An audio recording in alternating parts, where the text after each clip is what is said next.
Son zamanlarda Trump'ın Qrenlandiyaya olan marağı diqqət çəkir. Bəs maraqlıdır. Trump Qrenlandiya üçün niyə bu qədər maraqlıdır? Amerika Qrenlandiyanı əldə eləsə, aldadan Rusiya və Çinin Arktikadakı fəaliyyətini izləmək üçün istifadə edə bilər. Bu barədə Bloomberg agentliyi məlumat verib. Məlumatda bildirilir ki, Qrenlandiya üzərində nəzarəti əldə etmək Amerika administrasiyasına Arktikada hava və dəniz mövcudluğunu genişləndirmək və orada Çin və Rusiyanın fəaliyyətinə nəzarəti gücləndirmək üçün yeni imkanlar yarada bilər.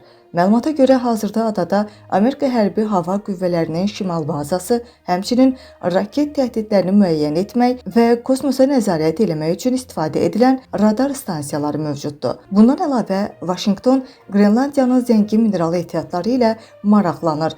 Qeyd olunur ki, iqlim dəyişikliyi səbəbindən adanı örtən buz təbəqəsinin əriməsi potensial olaraq onların əldə etməsini asanlaşdıra, həmçinin Amerika, Avropa və Asiya arasında daha qısa dəniz ticarəti yollarını aça bilər. Xatırladaq ki, Trump martın 13-də Amerikanın Danimarkanın muxtarı ərazisi olan Qrenlandiyanı ilhaq edəcəyinə əminliyini ifadə eləmişdi.